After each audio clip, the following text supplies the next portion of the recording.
warahmatullahi wabarakatuh. Selamat pagi anak-anak. Di sini materi kita selanjutnya adalah metabolisme. Sebelum kita memulai materi kita, sebaiknya kita berdoa dahulu agar pelajaran hari ini berjalan dengan lancar. Berdoa dimulai. Berdoa selesai. Nah, anak-anak, di sini materi kita kan tentang metabolisme. Apa sih metabolisme itu? Tolong jawab satu persatu. Ibu ingin mendengar apa sih jawaban dari kalian. Nah, benar. Metabolisme merupakan suatu proses kimiawi yang terjadi dalam tubuh makhluk hidup. Proses metabolisme merupakan pertukaran zat atau organisme dalam lingkungannya.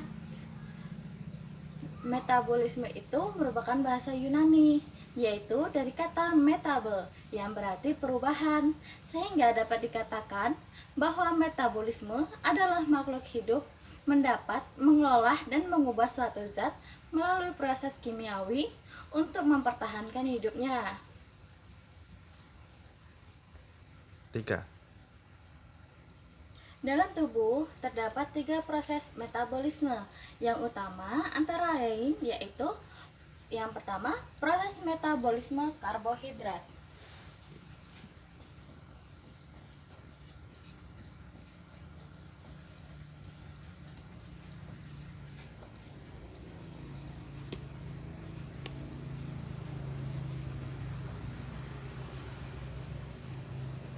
Yang kedua, proses metabolisme protein. Yang ketiga, proses metabolisme lemak. Nah, coba di sini Ibu ingin mendengar apa sih itu proses metabolisme karbohidrat? Nah, benar. Metabolisme karbohidrat berlangsung dalam organisme secara mekanis dan kimiawi. Metabolisme terdiri dari dua proses, yaitu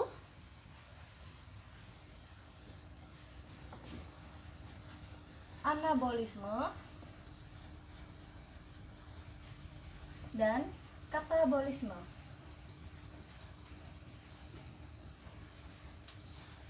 Anabolisme merupakan sebagai pembentuk molekul, sedangkan katabolisme sebagai penguraian molekul. Proses metabolisme karbohidrat yaitu makanan dicerna, kemudian karbohidrat mengalami proses hidrolisis atau penguraian dengan menggunakan molekul air yang mengurai polisakarida menjadi monosakarida. Di saat makanan dikunyah, makanan akan dicampur air liur yang mengandung enzim ptyalin yang disekresikan oleh kelenjar protetis di dalam mulut. Enzim ini menghidrolisis pati menjadi maltosa dan gugus glukosa kecil dengan terdiri dari 3-9 molekul. Ptyalin dapat berlangsung terus-menerus memecah makanan menjadi maltosa selama 1 jam. Setelah makanan memasuki lambung, di saat isi lambung bercampur dengan zat yang diekskresikan oleh lambung, pada akhirnya aktivitas ptyalin dihambat oleh zat asam yang diekskresikan oleh lambung. Hal tersebut dapat terjadi karena ptyalin merupakan enzim amilase yang tidak aktif pada pH medium.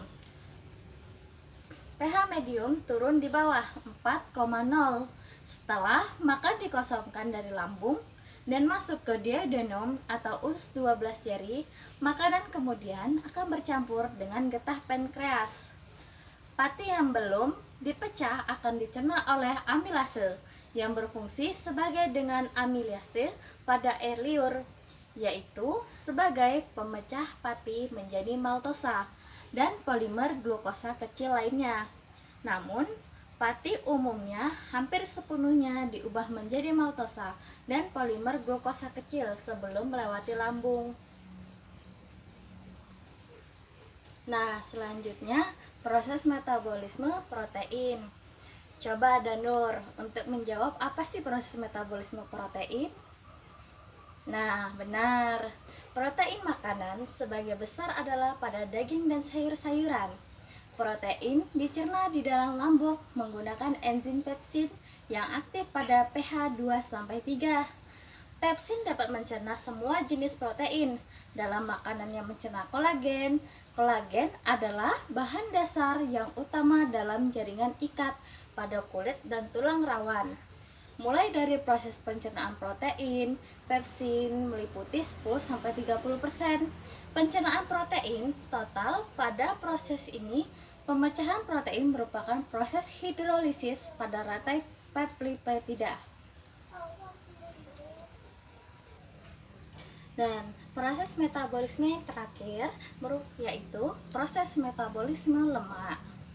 Jadi ini yang terakhir, siapa yang ingin menjawab apa sih itu proses metabolisme lemak? Nah, baik Ismail. Nah, benar jawaban Ismail bahwa pencernaan lemak terjadi dalam usus karena usus mengandung enzim lipase.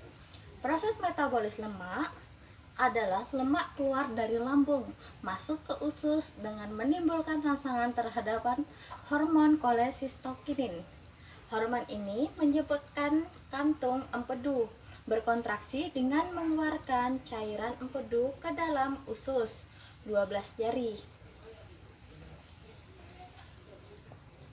Lemak teremulsisi menjadi campuran asam lemak dan monogliserida atau gliserida tanggal. Pengeluaran cairan pankreas dirancang oleh hormon sekretin yang berperan dalam meningkatkan jumlah senyawa penghantar listrik atau elektrolit. Dan cairan pankreas serta pankorezin dengan peran merangsang pengeluaran enzim-enzim dalam cairan pankreas. Sekitar 70% absorpsi hasil pencernaan lemak terjadi dalam usus halus. Asam lemak dan monogliserida diabsorpsi melalui sel-sel mukosa yang terdapat pada dinding usus. Kemudian keduanya diubah kembali menjadi lemak trigliserida berbentuk partikel-partikel kecil. Fungsi dari proses metabolisme yaitu untuk mendapatkan energi kimia berupa ATP, hasil dari degradasi zat-zat makanan kaya energi yang berasal dari lingkungan. Sebagai zat pengubah molekul, zat-zat makanan atau nutrisi menjadi precursors unit perkembangan bagi biomolekul sel. Dan selanjutnya, sebagai penyusun, unit-unit pembangun menjadi protein, asam nukleat, lipid, polosakarida, dan komponen sel lain. Dan yang terakhir, fungsinya sebagai pembentuk dan perambah biomolekul. Nah, di sini Ibu akan memberi soal, yaitu soalnya berupa esai. Setelah nanti Ibu memberikan soal, kalian segera menjawab dan dikumpulkan ke depan.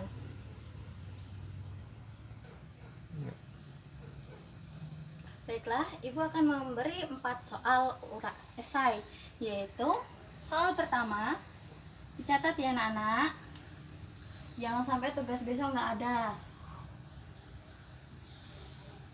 Apa itu metabolisme?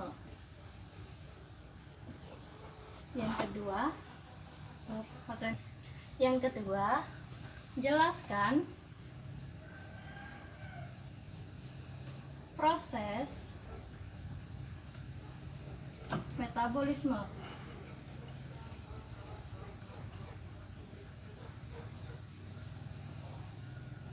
Yang ketiga, sudah ditulis?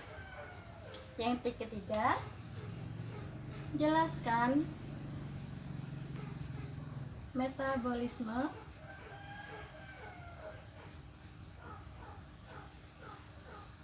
secara istilah. Yang keempat,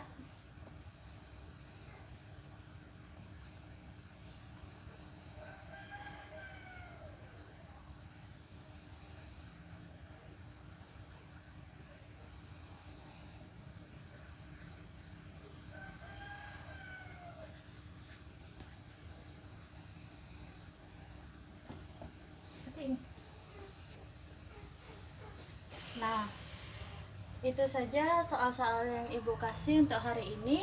Berhubungan waktu kita sudah habis jam pelajaran, Ibu harap kalian dapat mengerti. Kalau tidak mengerti, silakan ditanyakan sekarang. Karena berhubungan jam kita sudah habis, mari kita akhiri pelajaran kita dengan mengucap hamdalah bersama-sama. Alhamdulillah.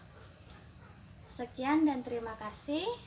Wabillahi taufiq hidayah. Wassalamualaikum warahmatullahi wabarakatuh.